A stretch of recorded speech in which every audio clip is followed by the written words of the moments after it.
Hey, what's going on, folks? Welcome to Wizards Outlook. Hey, look, not bad. 113-106 win for Washington over the Grizzlies in their home opener. Nice way to rebound after a disappointing performance on the road on Wednesday in Indianapolis. Cardell, you talked with us at halftime on playback. Um, yeah, you talked about the things they did well in the first half and things they need to continue to do well in the second half. What did you think about what actually happened in the second half? And minus the third quarter where they got a little complacent, which I don't know why. Y'all 0-1 and then coming off an embarrassing loss. For the most part, their defense held up in a respectable manner for 3 to 4 quarters. Uh, you know how it's been over the last few years. The Wizards will give up 30 in the quarter like it's nothing. You know what I mean? But this game, the only bad quarter was really the third, and that's because they had such a big lead, and they kind of came out like a days ago and forgot who they were playing. And Memphis gonna fight to the end. But for the most part, the 3 quarters, they pretty much moving around 25 as far as allowing 25 points in the quarter for the opposing team, which is key for them. They have to defend. They don't have room for error. I'm keep saying this, and drilling this throughout the season. They don't have much room for error where their defense could be subpar and their offense can overcome it. They just don't have that luxury, man. Big. They needed this one, especially after that opening night loss. It was embarrassing. Let's just call it what it was. There's no other way to put it. Uh, Kispert was on fire in the first half. They rode him, and he blew the game open, so to speak, in the first half. Uh, then Poole and Kuz woke up. Denny had good moments as well. Gafford came back, respected him, thought he was going to be out the way he rolled his ankle, came back, gave him some good minutes battling Jaren Jackson, keeping him off the boards. It was a total team effort, man. You know what I mean? That's basically what you saw. You get 6 players in double figures. Then when you hold the team to 42% shooting from the field, that matters. Now I know they got loose in the third, and that's what allowed them to boost their 3-point shooting, to 40%. But for the most part, they held them in check, man, and that's what they're gonna have to do. And the key thing is, I wanted to see them do that they didn't do against the Pacers, would be physical and battle inside, and they did a good job of that. They tied them in the rebounding department. Both teams had 45 rebounds. That's huge, man. So the formula is not really rocket science for them, man. The formula is they gonna kind of have to take it back to old school basketball. Be physical. Just you want to win a lot of games ugly. And what I mean is you just you put defense as the priority, and then you allow your offense to execute, your offensive system to execute throughout the game, and guys will get points. We all know it's 2 players that can go nuclear anytime. That's Kuz and Poole. The problem is, will they force the nuclear explosion or will they let it come to them? You know what I mean? And that's what it is, man. And I kind of feel like at the end, that's what allowed that third quarter to happen was when Kispert had it going, Poole came down, and that was my turn to get going, turnover. Then Kuz came down, bad shot, miss, come down, they score. And that gives the team momentum. It's the NBA. It don't take much. The next thing you know, in the third quarter, Memphis scored 34 points. Now the Wizards got to fight to get a win, which, truth be told, they should have been able to sit their starters, midway through the fourth quarter, get some rest, start looking on the head of Boston and whatnot. But nonetheless, they got the win.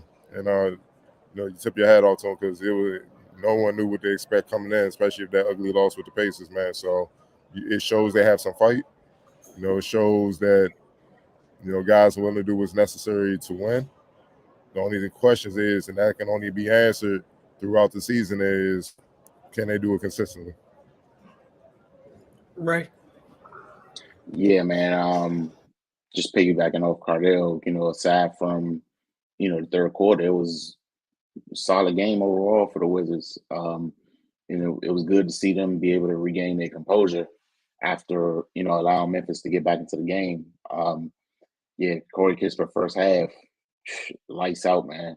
And it's good to see his continuous development. It seems like every offseason he adds another layer to his game. And I would have liked to see them continue to go to him, just so he can continue. And by the time he touched the ball again, he's cold. And yeah, like we all know how hard it is to get back in a rhythm like that once you once you haven't had an opportunity in a while. But yeah, man, definitely good to get a win in the home opener. Um, a clear contrast to what we saw against the Pacers on Saturday. Especially defensively, and that's we're gonna keep saying it. That's gonna be the key for them. Me and Wilson was talking about it on playback. In the third quarter when Memphis, was able to get going from three, and the Wizards regrouped and they started rotating and closing out on guys. It made those shots a little tougher to go down. So yeah, man, if they can just be consistent on that end, um, they'll be in a good spot most games. But the decision making has got to improve, especially from Kuz and Jordan Poole. They're going to have the ball a lot, so if they're going to make bad decisions, then it's going to be disastrous for the Wizards, man. That just is what it is. Thankfully they do have Taj Jones who can kind of settle the game, but they got to get a handle on that much quicker. Like it was a point where Kuz and Poole just took turns shooting terrible shots, and that's what allowed the game to kind of get away from them. But yeah, man, just glad to see them get a win. Hopefully it carries over to Monday. It's going to be a much tougher opponent, so those bad decisions are going to be multiplied. The effect of them. So yeah, let's just hope they play a much more cerebral game. Yeah, and again, I don't want to.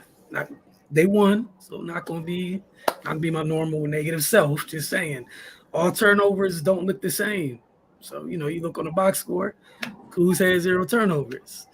I would dare you to say you look at some of them shot attempts in the moment and when they happened, what they led to, those are also turnovers or feel like it at times. You mentioned that the nights that they have those tougher opponents, bro. Those can turn into night runs and punches when they have those, they can't, like you talk about things they can't afford. Carter, you mentioned on the defensive end, there's a certain level there's a certain level of effort they have to have every night. Right. And from a decision making standpoint, specifically those two, they can't stack multiple possessions and your turn, my turn, bad shots. Good teams will end you like that. Um, and again, kudos to them. They fought through what they needed to tonight, and they won. And I thought hell of a half by Corey Kispert and Denny in the first half. I thought those two were amazing in the first half. Just playing within the flow. Same thing with Tyus, obviously. And you got a regular Tyus Jones games here tonight with not one turnover at all. I'm gonna But touch on that when you're done. oh, go ahead. Just some more key factors, man. And shout out to the Wizards for this new stat site that they gave us, man. But here's the thing, like this is what I mean by Tyus Jones. He's the most important player in this whole equation because he sets the table and he's great at doing that. And like y'all, we keep saying these poor shots, he can limit that. When they getting out of hand, nah, you ain't getting the rock, homie. You just not getting it. You tripping right now. You know what I'm saying? And you'll lose trust with him. But the key thing with him is the lack of turnovers. Even against the Pacers, they didn't really turn the ball over. From what I remember, it just got out of hand because of their defense and they weren't rebounding. But they only had 12 turnovers tonight. But they turned Memphis over 18 times to score 18 points off those turnovers. You see what I'm saying? Like, and then the 24 assists. So it's 24 assists to 12 turnovers. That's basically it's 2 assists to every turnover as a team. And obviously you got the ultimate with Tyus. He's key, man. He's the one that can to keep this shit kind of moving in the right direction as this thing goes, man. Because like I said, you got two players that could be nuclear, and sometimes it could go the wrong way. But I will give Kuz props. In the fourth quarter, he was big. Give me 1 second as I pull it up. When the Wizards were struggling for points, he had 11 points or 5 or 7 shooting in the fourth quarter and 5 rebounds, including that mean putback dunk that pretty much sealed the game. So he came through when they needed him. He was 9 for 23, but he woke up just in time, and that's what I mean by they can get going at any moment, so they're always dangerous. The thing is, when they don't have it going, be disciplined. Don't don't make things worse.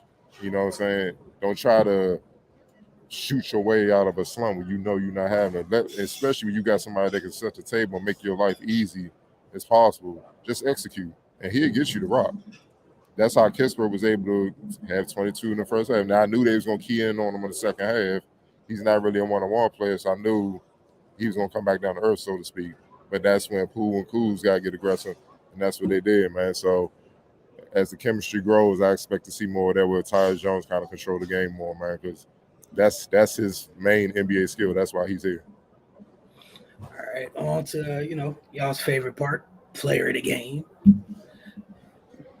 Yeah, I'm about to give it to Kuz. He closed, man. He closed the game when Memphis was making a run.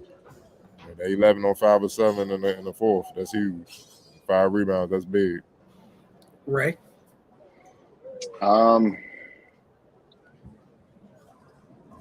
Yeah, the way Kuz played down the stretch, especially given how that game was going. Me and you was talking about it. Like it felt like it was one of those ones that was gonna slip away. And props to him for, keeping himself composed and getting some good looks. Like he was taking the guys down to the block, being aggressive, going to the rack, crashing the boards offensively. Cardell mentioned the putback, running the floor, getting easy ones. So yeah, I'll give it to Kuz as well.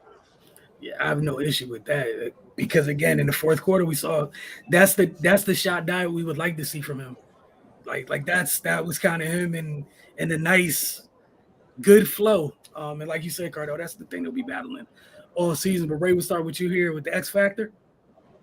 Kispert, the way he came out in the first half and created that separation, he gave him that cushion as to where, he doesn't have that offensive explosion, and then they still play that undisciplined brand of basketball in the third. They on the wrong end of the lead. So yeah, definitely give it to Kispert. Cardo. Yeah, the same for me. But I do want to give a shout out to DeLon Wright. I didn't peep this because he didn't have a good night scoring the ball. Defensively, he was all over the place. Him and Tyus both had 7 assists. See what I'm saying? So the starting point guard, 7 assists, and the backup, 7 assists. And only 1 turnover between the both of them. See what I'm saying? Like, that's why I mean they being that efficient, they gonna have to be with these two dudes. They can gun. So that's how you keep them in check, man. Like I'm serious. If you give them the ball, it's like the old story where Gary Payton was talking about when he was with the Lakers. Kobe be calling for the ball. He be like, nah, we ain't going to him, player. We give him the ball, we ain't gonna see that joint back. Rotate this joint over, give it to Shaq. That's how you gotta do it sometimes. Nah, Kobe, I ain't even seeing you right now. You bugging. Let's rotate this, throw it in the shot, spot up, man. And you gotta be that way. They will gun. So they're gonna have to keep those assist numbers high, the turnovers down. and some of them assists gonna have to come off others, man, to keep those guys in check, man. Because if they get, like I said, they will shoot you out of a game. Quick and in a hurry. Yeah, that's outstanding point guard play. 14 assists to 1 turnover. Yeah. And again, almost all the bad stuff happened, yeah. All right, let's go Wiz for Michael Kirksey. What's going on with y'all? Tune in as always. Appreciate you. Yeah, player of the game. His player of the game was Corey. He had a reverse. X Factor was Kuz. So the same way I cooked it for losing, got to give credit for the W. It's only fair. Shout out to that very grown up way of looking at things. Hope you're doing well as well. Area 11 season, since we won, I won't say anything, but dog, those two are gonna make it tough to watch. Oh yeah. Oh, it's gonna be stressful because Cool. I mean, not Cool out here looking like we at the Rucker, dog. I'm like, my man, you done dribble 6 times and you right there. You ain't do nothing. Like, that ain't gonna work against the better teams. Next thing you know, turnover. I'm like, Lord. So yeah, it's gonna be moments where Westside still got any hair growing, it's gonna fall right back out. It's tough, man. But like I said, they can explode at another moment and go on a 11-0 run. You know what I mean? And we get you back in the game and win. So look, man, Tyus Jones, Tyus Jones is long right, man. Y'all gonna have to be on point. But then he had Bane on lock in the first half, and Corey was unconscious then too. Nah, it wasn't. Yeah, he did. Denny had Bane on lock in the first half. Jaren Jackson, nothing. Jaren Jackson had like 12 at the half. Finished with 16-5. Like, like I'm about to pull it up what he had. Denny earning his money, man, and it's with the defensive end. That's what I love. So I'm gonna go to the second half. Okay, the first half, Jaren Jackson had 11 points and 2 rebounds. Second half, Jaren Jackson 5 and 3. 5 and 3. And they need him to be big. They need him 20, 10 plus. With Ja out, Steven Adams out, Brandon Clark out. Denny, like that's their best defender right now. You see what I'm saying? So I love what I'm seeing out of him. And what we say last year, he's not in his own head. He's just hooping. Like and obviously getting your money helps. You know what I mean? But it always helps, baby. You ain't gotta worry about that. You can just play ball, man. So he got his money, and his thing is just he got to keep being consistent, man. Even when the ball is not coming to him, even when he's not getting a lot of shots, still be facilitating, still rebounding, still playing that honestly all NBA caliber defense where he can guard 1 through 5. See what I'm saying? Because we've seen it in the past. We've seen him give Giannis hell. You know what I'm saying? And then next thing you know, like tonight, bang. So he's the best all-around defender for sure. All right. You said that one lob, the Kuz was tough. And I want to see Denny and Kispert play together more. They looked good last year. I mean, they got to defend. It stops. You know what I'm saying? We're going to see how that goes. They giving up 30-point quarters. Obviously, West going to have to ride with the starters. The guys that he feel going to get the W. So that's on them. But if it's a game like tonight where they defending and doing well, Kispert be on the floor to get 22 and a half. It's not hard.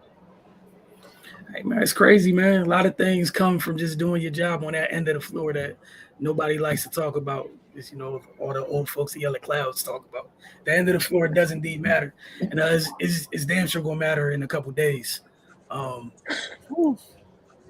man, there's a lot of boxes that have to be checked to give them a chance on Monday. So, yeah. Losing pool. Just be in control. No, I'm saying this with because Tyus and DeLon got to deal with Drew. Come on, man. Like, y'all got to help them out. They got to deal with that monster and Derek Whitestrap. You feel what I'm saying? Like, woof. Man, woof. The Pacers did that. But the good news is they at home. Maybe they play better at home. But, woof.